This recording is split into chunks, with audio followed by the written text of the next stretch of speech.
വ്യക്തിയുടെ hand writing പഠിച്ച് അവരുടെ വ്യക്തിത്വം എങ്ങനെയാണ് എന്ന് മനസ്സിലാക്കാം എന്ന് പറഞ്ഞാൽ വിശ്വസിക്കുമോ? എന്നാൽ പറ്റും. ഞാൻ ചില ഹാൻഡ് റൈറ്റിംഗുകൾ ഉദാഹരണമാക്കി എടുത്ത് നിങ്ങൾക്ക് അത് വളരെ എളുപ്പം മനസ്സിലാകുന്ന രീതിയിൽ പറഞ്ഞു തരാൻ ശ്രമിക്കുകയാണ്. ഇത് സയന്റിഫിക്കലി പ്രൂവ് ചെയ്തിട്ടില്ല എങ്കിലും മുൻപ് രാജ്യങ്ങളിലെ പ്രസിഡന്റുമാർക്ക് ഭീഷണി കത്തുകൾ ലഭിക്കുമ്പോൾ ഗ്രാഫോളജിസ്റ്റിന്റെ സഹായത്തോടെ ഭീഷണിക്കത്തിന്റെ ക്രെഡിബിലിറ്റി എത്രത്തോളം ഉണ്ട് എന്ന് പരിശോധിക്കുന്നതായി കേട്ടിട്ടുണ്ട്. ഹാൻഡ് റൈറ്റിംഗിന്റെ കട്ടി, വേഗത, വാക്കുകൾക്കിടയിലെ സ്പേസിംഗ് എന്നിവ നോക്കിയാണ് ഒരാളുടെ വ്യക്തിത്വവും മാനസികാവസ്ഥയും മനസ്സിലാക്കുന്നത്. ഈ വീഡിയോ മുഴുവൻ കണ്ടതിന് ശേഷം നിങ്ങളുടെ വ്യക്തിത്വവും ഹാൻഡ് റൈറ്റിംഗും തമ്മിൽ എത്രത്തോളം സാമ്യമുണ്ട്, അല്ലെങ്കിൽ നിങ്ങൾക്ക് വളരെ അടുത്തറിയുന്ന ഒരാളുടെ വ്യക്തിത്വവും അവരുടെ ഹാൻഡ് റൈറ്റിംഗും തമ്മിൽ എത്രത്തോളം സാമ്യമുണ്ട് എന്ന് കമന്റായി രേഖപ്പെടുത്തണമെന്ന് അഭ്യർത്ഥിക്കുന്നു. ഇനി ഏതാനും ഉദാഹരണങ്ങളുടെ അടിസ്ഥാനത്തിൽ ഗ്രാഫോളജി കൂടുതൽ മനസ്സിലാക്കാം. ഇവിടെ വിവേക് എന്ന് രണ്ട് രീതിയിൽ എഴുതിയിരിക്കുന്നു. ഒന്നാമതായി വിവേക് എന്ന് എഴുതിയത് ശ്രദ്ധിച്ചാൽ മനസ്സിലാകും. ഇദ്ദേഹം വളരെ കട്ടിയിലാണ് എഴുതിയിട്ടുള്ളത്. എഴുതുമ്പോൾ പേനയ്ക്ക് നല്ല പ്രഷർ കൊടുത്തിട്ടാണ് എഴുതിയിട്ടുള്ളത്. അടുത്ത പേജ് നോക്കിയാൽ എഴുതിയതിൻ്റെ അടയാളം ചിലപ്പോൾ കാണാം. ഇത്തരത്തിൽ കൈയക്ഷരമുള്ള വ്യക്തികൾ പെട്ടെന്ന് ദേഷ്യം വരുന്ന അല്ലെങ്കിൽ നല്ല ദേഷ്യമുള്ള പ്രകൃതക്കാരായിരിക്കും. എന്നാൽ രണ്ടാമത് വിവേക് എന്ന് എഴുതിയത് ശ്രദ്ധിച്ചാൽ അത് അധികം പ്രഷർ കൊടുക്കാതെ സാധാരണ രീതിയിലാണ് എഴുതിയിട്ടുള്ളത്. അദ്ദേഹം അധികം ദേഷ്യപ്പെടാത്ത വ്യക്തിയാവാനാണ് സാധ്യത. ഇനി രണ്ട് രീതിയിൽ ഹലോ എന്ന് എഴുതിയത് നോക്കൂ. ഒന്നാമതായി എഴുതിയ ഹലോ ശ്രദ്ധിച്ചാൽ മനസ്സിലാകും അത് താഴത്തേക്കാണ് എഴുതിയിട്ടുള്ളത്. അതുകൊണ്ട് തന്നെ ഇത് എഴുതുന്ന സമയത്ത് അദ്ദേഹത്തിന് എന്തെങ്കിലും തരത്തിലുള്ള വിഷമമോ മാനസികമായ അസ്വസ്ഥതയോ ഉണ്ടായിരിക്കാം. എന്നാൽ രണ്ടാമത് ഹലോ എന്ന് എഴുതിയത് ശ്രദ്ധിച്ചാൽ ഹലോ എന്ന് എഴുതിയത് മുകളിലേക്കാണ്. ഇത്തരത്തിൽ കൈയക്ഷരമുള്ള വ്യക്തികൾ ശുഭാപ്തി വിശ്വാസക്കാരായിരിക്കും, നല്ല പോസിറ്റീവ് ആറ്റിറ്റ്യൂഡുള്ള വ്യക്തികളായിരിക്കും. ഇനി മറ്റൊരു ഉദാഹരണം നോക്കാം. ഇവിടെ രണ്ട് തരത്തിൽ ടെൽ എന്ന് എഴുതിയിട്ടുണ്ട്. ഇതിൽ ആദ്യത്തെ ടെൽ ശ്രദ്ധിച്ചാൽ മനസ്സിലാകും ടെല്ലിൽ ടിയുടെ ടി ബാർ വളരെ മുകളിലാണ്. ജീവിതത്തിൽ വളരെ ഉയർന്ന നിലയിലെത്തിയ വ്യക്തികളുടെ കൈയക്ഷരം പരിശോധിച്ചാൽ അവരുടെ ടി ബാർ വളരെ മുകളിലായിരിക്കും.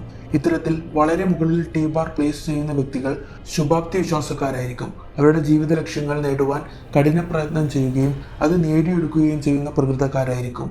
എന്നാൽ രണ്ടാമത് ടെൽ എന്നെഴുതിയത് ശ്രദ്ധിച്ചാൽ ടി ബാർ വളരെ താഴെയായാണ് പ്ലേസ് ചെയ്തിരിക്കുന്നത്. ഇത്തരത്തിൽ ടി ബാർ പ്ലേസ് ചെയ്യുന്ന വ്യക്തികളിൽ ആത്മവിശ്വാസം കുറവായിരിക്കും. അവർക്ക് അവരുടെ കഴിവിൽ വിശ്വാസം കുറവായിരിക്കും. ഇവിടെ മൂന്ന് തരത്തിൽ ജി എന്ന് എഴുതിയിരിക്കുന്നുണ്ട്. ഇതിൽ ആദ്യത്തെ ജി ശ്രദ്ധിച്ചാൽ മനസ്സിലാകും ഈ ജിയുടെ ലൂപ്പ് ചെറുതാണ്. ഇത് സൂചിപ്പിക്കുന്നത് ഇത്തരത്തിൽ ജി എന്ന് എഴുതുന്ന വ്യക്തികൾക്ക് അത്യാവശ്യം സൗഹൃദങ്ങൾ ഉണ്ടാകും. എന്നാൽ രണ്ടാമത് ജി എന്ന് എഴുതിയിരിക്കുന്നതിൻ്റെ ലൂപ്പ് വളരെ വലുതാണ്. ഇവർക്ക് വളരെയധികം സൗഹൃദ വലയങ്ങൾ ഉണ്ടാകും.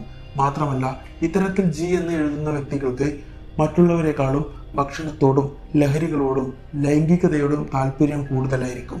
എന്നാൽ മൂന്നാമത് എഴുതിയിരിക്കുന്ന ജിക്ക് ലൂപ്പ് ഇല്ല എന്ന് തന്നെ പറയാം. ഇത്തരത്തിൽ ജി എന്ന് എഴുതുന്ന വ്യക്തികൾക്ക് സൗഹൃദ വലയങ്ങൾ വളരെ കുറവായിരിക്കും. ഒരുപക്ഷെ ആത്മാർത്ഥ സൗഹൃദങ്ങൾ ഇല്ല എന്ന് തന്നെ പറയാം. ഒരു വ്യക്തി ജി അല്ലെങ്കിൽ വൈ എന്ന് എഴുതിയിരിക്കുന്നത് ഈ രീതിയിലാണെങ്കിൽ ഇത്തരത്തിൽ കൈയക്ഷരമുള്ള വ്യക്തികൾക്ക് നല്ല മാനിപ്പുലേറ്റീവ് സ്കിൽ ഉണ്ടാകും. അവരുടെ ആവശ്യങ്ങൾ സാധിച്ചെടുക്കുവാൻ അവർക്ക് നിങ്ങളെ എളുപ്പം മാനിപ്പുലേറ്റീവ് ചെയ്യുവാൻ സാധിക്കും. ഇത്തരത്തിൽ കൈയക്ഷരമുള്ള വ്യക്തികളുമായി ബിസിനസ്, സൗഹൃദം എന്നിവ സ്ഥാപിക്കുന്നത് ശ്രദ്ധിച്ചു വേണം. ഒരു സ്ത്രീ അവരുടെ വിവാഹശേഷം അവരുടെ സർനെയിമായി ഭർത്താവിൻ്റെ പേര് സ്വീകരിച്ചു എന്ന് ചിന്തിക്കുക.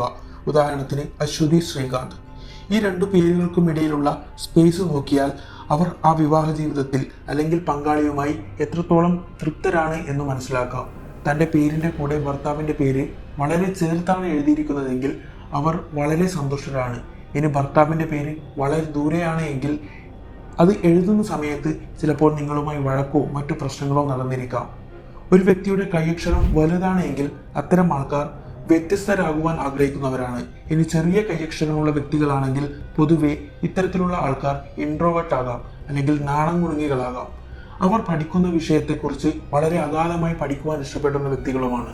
ഇനി വാക്കുകൾക്കിടയിൽ നല്ല സ്പേസ് കൊടുത്ത് എഴുതുന്ന വ്യക്തികളാണെങ്കിൽ ജീവിതത്തിൽ സ്വാതന്ത്ര്യം ആഗ്രഹിക്കുകയും ആൾക്കൂട്ടത്തിൽ കൂടുവാൻ താല്പര്യപ്പെടുന്ന വ്യക്തികളുമായിരിക്കും. വാക്കുകൾക്കിടയിൽ സ്പേസ് കുറവാണ് എങ്കിൽ ഇവർക്ക് നല്ല ആത്മനിയന്ത്രണവും ആത്മവിശ്വാസവും കൂടുതലായിരിക്കും. ഇവരും ആൾക്കൂട്ടത്തിൽ കൂടുവാൻ താല്പര്യപ്പെടുന്ന വ്യക്തികളായിരിക്കാം. വലതുവശത്തേക്ക് ചെരിഞ്ഞ കൈയക്ഷരമുള്ള വ്യക്തികൾക്ക് കുടുംബം, സൗഹൃദം തുടങ്ങിയ ബന്ധങ്ങൾക്ക് വളരെയധികം ഇമ്പോർട്ടൻസ് കൊടുക്കുന്നവരാണ്. ഇനി ഇടതുവശത്തേക്ക് ചെരിഞ്ഞ കൈയക്ഷരമുള്ള വ്യക്തികൾ ആത്മാഭിമാനികളും ആൾക്കാരുമായി ഇടപഴകുവാൻ ഇഷ്ടപ്പെടുന്ന വ്യക്തികളുമായിരിക്കാം. ഇനി ഇത് രണ്ടുമല്ലാതെ നേരെ എഴുതുന്ന വ്യക്തികളാണെങ്കിൽ അവർ അവരുടെ യുക്തിക്ക് നിലക്കാത്ത കാര്യങ്ങൾ ചെയ്യുവാൻ ഇഷ്ടപ്പെടാത്ത വ്യക്തികളാണ്. അവർ അവരുടെ യുക്തിക്ക് നിലക്കുന്ന കാര്യങ്ങൾ ചെയ്യുവാൻ ഇഷ്ടപ്പെടുന്ന വ്യക്തികളാണ്. വളരെ അപൂർവമായി കാണുന്ന കൈയക്ഷരമാണ് ഇടതുവശത്തേക്ക് ചെരിഞ്ഞും വലതുവശത്തേക്ക് ചെരിഞ്ഞും നേരെയും കൈയക്ഷരമുള്ളവർ. ചുരുക്കി പറഞ്ഞാൽ മിക്സായി എഴുതുന്ന വ്യക്തികൾ. ഇക്കൂട്ടർ മാനസികമായി ഒരു തീരുമാനമെടുക്കുവാൻ ബുദ്ധിമുട്ടുള്ളവരായിരിക്കാം. ഈ പറഞ്ഞ തിയറികളെല്ലാം പഠിച്ച് നിങ്ങളുടെ കൈയക്ഷരവുമായി താരതമ്യം ചെയ്ത്, അല്ലെങ്കിൽ നിങ്ങൾക്ക് വളരെ അടുത്ത വ്യക്തികളുടെ കൈയക്ഷരവുമായി താരതമ്യം ചെയ്ത് ഇത് എത്രത്തോളം ശരിയാണ് എന്ന് മനസ്സിലാക്കേണ്ടതാണ്. നിങ്ങൾ മനസ്സിലാക്കിയ കാര്യങ്ങൾ കമൻ്റായി രേഖപ്പെടുത്തുമെന്ന് വിശ്വസിക്കുന്നു. ഈ വീഡിയോ ഇഷ്ടപ്പെട്ടാൽ ലൈക്കും സബ്സ്ക്രൈബും ചെയ്ത് സപ്പോർട്ട് ചെയ്യുമെന്ന് പ്രതീക്ഷിക്കുന്നു.